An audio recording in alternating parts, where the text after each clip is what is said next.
Bonjour. Dans cette série, nous allons voir comment faire les annotations avec Revit.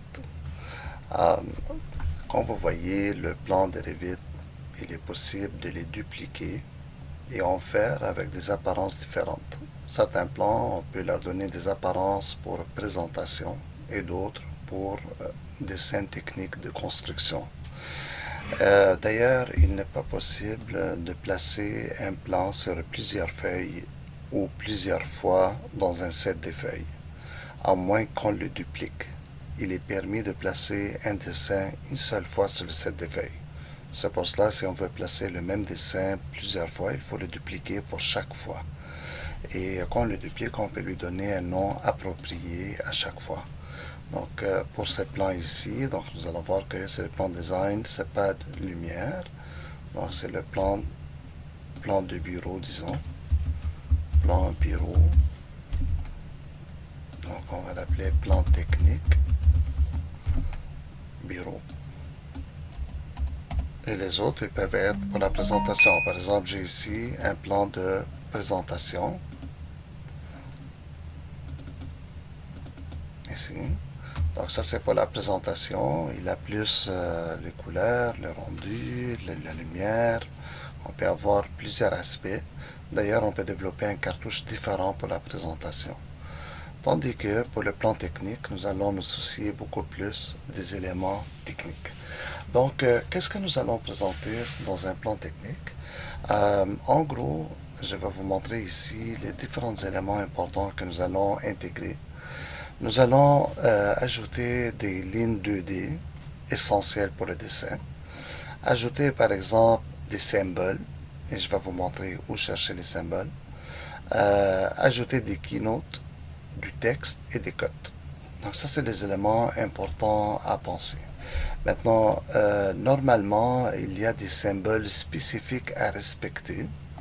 Donc, je regarde par exemple le symbole de la coupe, il est fait du même. Lui, il est bien fait, mais peut-être que d'autres symboles ne sont pas bien faits, comme par exemple l'élévation. Ce type d'élévation comme ça en casquette, c'est pas le format connu, c'est pas le format standard, si vous voulez, dans nos bagages ou nos standards de dessin en Amérique du Nord. Normalement, on fait la même chose que la coupe. Donc le triangle, on le complète au complet. Donc nous allons voir aussi comment changer ces éléments-là. Maintenant, vous conviendrez avec moi que si on effectue des changements sur notre plan, on n'aimerait pas perdre ces changements et on aimerait les récupérer pour le prochain dessin. Donc, ils viennent avec ce travail aussi comment créer un template, donc de sauvegarder un template à partir des dessins qu'on fait pour que la prochaine fois qu'on commence un dessin, on commence avec ce template-là et on aura tous les symboles dont on aura besoin. Donc, allons-y voir étape par étape comment faire. Donc, la première chose qu'on peut regarder sont les codes. C'est la chose la plus facile à faire. On va aller dans Annotate, on va aller dans Code. Puis dans les codes, nous allons voir ici que nous avons quelques codes. Maintenant, il se peut que vous n'ayez pas tous ces codes-là. Donc, des fois, peut-être, il faut en créer ou il faut en appeler si vous n'en avez pas. Donc, comment créer des codes? Admettons que présentement, je pars à partir de celui-là. Donc, par défaut, vous avez un. On va aller dans Edit Type et nous allons immédiatement le dupliquer. Et vous allez prendre l'habitude maintenant de nommer tous vos symboles personnels avec peut-être vos initiales. Donc, moi, personnellement, je les appelle OMB. Et toutes mes affaires personnelles, dorénavant, les symboles, les préférences vont toujours être précédées avec un préfixe de OMB pour que lorsque je termine mon template, je reconnais les éléments que moi j'ai créés et j'en utilise, ils vont avoir mes préférences personnelles. Donc moi j'ai fait mes lignes de cote à 1.5 mm. Donc je vais tout simplement l'appeler tick. Les ticks, c'est l'espèce de marque diagonale pour les lignes de cote. Parce qu'on peut faire avec tick et on peut faire avec des flèches. Je vais écrire 1.5 mm.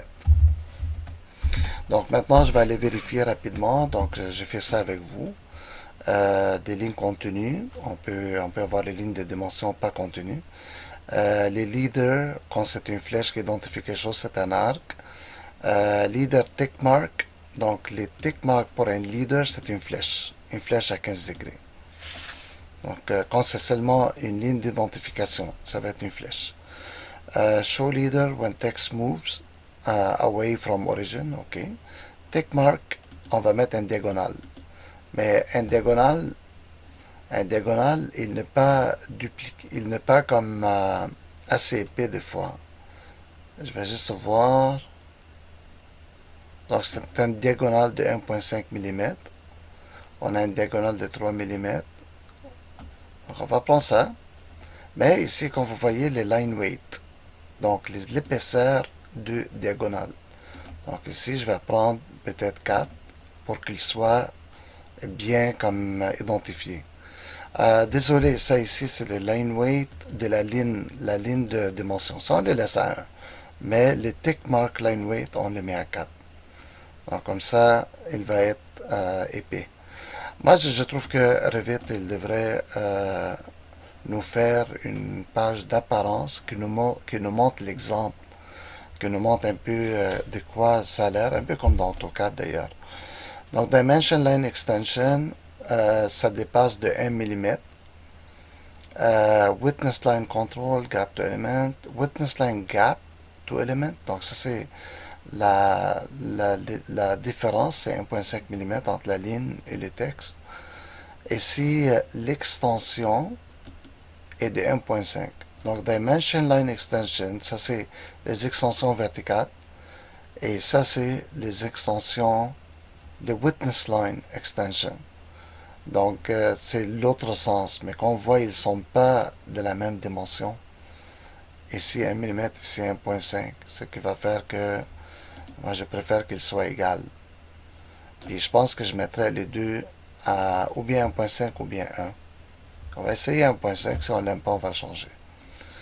Ok. Donc, si on regarde Centerline Symbol, Centerline Pattern, solide. Donc, tout ça, c'est correct. La couleur est noire. Donc, faites attention si jamais vous aimeriez avoir d'autres couleurs. Ici, j'arrive au texte. Width factor 1, donc on met un texte avec une largeur normale. Le texte n'est pas bold, italique ou underline. Le text size est 2,5 mm. Je pense que je vais changer ça. Je vais le mettre 1,8.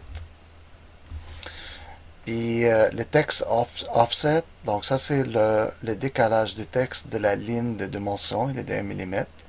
Donc c'est bien, c'est à peu près la moitié de la hauteur de texte. Read convention, up, then left. Donc le texte est orienté vers le haut ou il est orienté du côté gauche. C'est comme si on tourne et on lit du côté gauche. C'est correct. Text font Arial, le texte background il est opaque. On peut le mettre transparent. Donc opaque, il va cacher ce qu'il y a en arrière. Il va faire un bloc ou une boîte opaque blanche. Ensuite, j'ai ici les unités. Présentement, comme on travaille en millimètres, nous on peut lui dire utilise les unités du projet.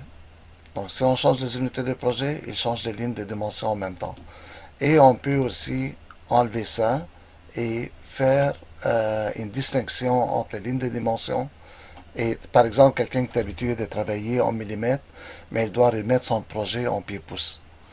Donc dans ces cas-là, il peut mettre ici, il enlève ça, il met pied-pouce, mais il travaille son projet en millimètres. Le contraire est vrai aussi. Donc ça c'est pour l'ensemble. Je vais lui dire OK. Donc le voilà, maintenant il est ici. On va coter maintenant le dessin. Donc allons-y, placer les cotes. Vous voyez, je n'ai pas placé les fenêtres sur les autres murs, mais c'est pas trop grave pour le moment. Pour mettre mes cotes, c'est mieux de travailler avec le mode course, parce que s'il y a des petites lignes dedans, il se peut qu'en mettant mes lignes de cotes, que je vais accrocher la mauvaise ligne. Donc ce que je vais faire, je vais aller ici, premièrement enlever enlever mon template graphique de vue pour que j'aille accès. Je vais mettre à course. Je vais aussi afficher les lignes simples, comme ça, parce que ça me permettrait de bien voir. Là, je vais voir ici, ça c'est mon mur, c'est bien. Ça c'est mon plancher. Ok. Donc maintenant, ce qu'on va faire, on peut afficher par exemple en hidden line, en ligne transparente, et aller chercher les fenêtres, comme celle-là par exemple, et lui dire Create Similar. Allez tout de suite placer une ici. Si vous n'arrivez pas à l'aligner parfaitement, mettez-les un peu loin, votre fenêtre, et ensuite utilisez le mode d'alignement. Ça, c'est la façon la plus précise de placer la fenêtre.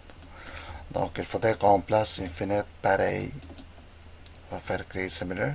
Assurez-vous quand vous placez une fenêtre, qu'elle soit orientée vers l'extérieur. Donc, regardez les flèches quand ils sont orientés vers l'extérieur. Ça vous dit que votre projet ou votre fenêtre est orienté vers l'extérieur. Donc, ça c'est bien. Maintenant, j'ai j'ai une autre grande fenêtre ici. Donc, je vais lui dire Create Similar.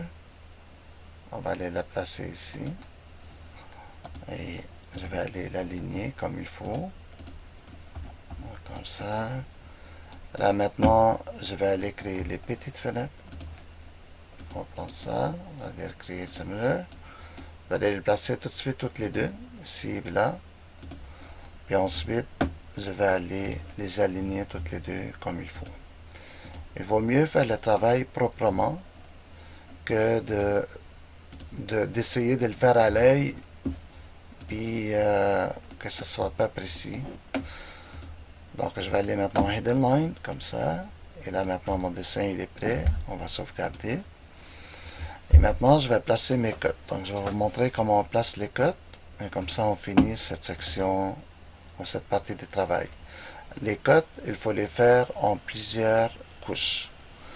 La première couche, c'est la fenêtre toute seule qu'on laisse à une certaine distance. Comme ça. Toujours, il faut que les lignes de cote soient alignées. Donc, disons que moi, j'ai fait maintenant la ligne nord. Donc, j'ai fait ça.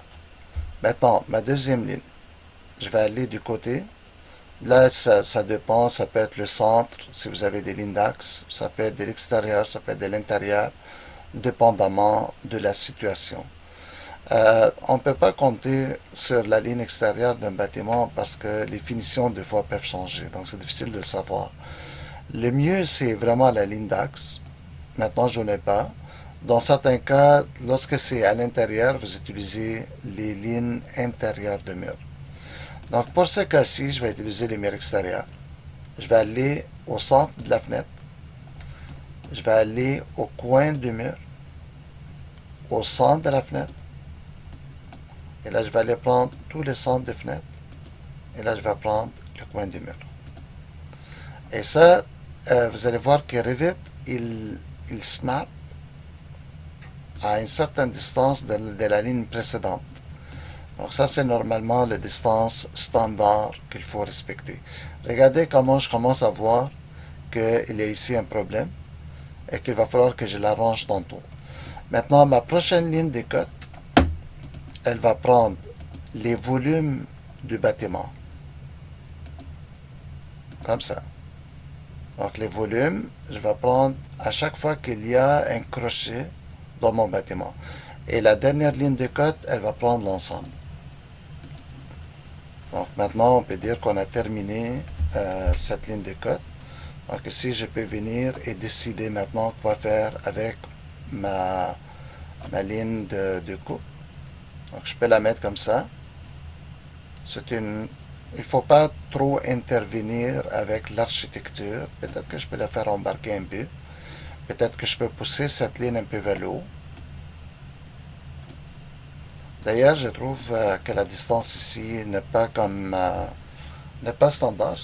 Euh, Normalement, c'est standard, mais dans ce cas-ci, ça ne semble pas être standard. Donc, dans Revit, il est possible de les ajuster, de lui dire exactement c'est combien. Donc, je vais vous montrer tantôt comment le faire. Donc, je vais mettre ça à une certaine distance et l'autre ici en haut, je vais le mettre à la même distance que le premier. Donc, vous voyez, on va le faire tantôt, voir comment les ajuster cette distance-là. Comme ça. Mais voilà, ça c'est des lignes de code officielles. Donc, on cote la fenêtre comme ça pour savoir, pour avoir une idée, c'est quoi la largeur de la fenêtre. Mais pour installer la fenêtre, il faut absolument installer du centre au centre. Parce que on marque le centre en faisant la construction, on place la fenêtre en plein centre, puis on laisse un petit jeu de deux murs de deux côtés pour mettre des chimes. Donc, ça sert à rien de côté de début au début à la fin. Ça sert à rien parce qu'en réalité, la fenêtre, elle ne commence pas ici puis elle finit ici. Il y a un petit espace de tous les côtés pour ajuster la fenêtre. Donc, maintenant, ce qu'on peut faire, on peut faire le reste. On va se voir tantôt pour marquer les fenêtres.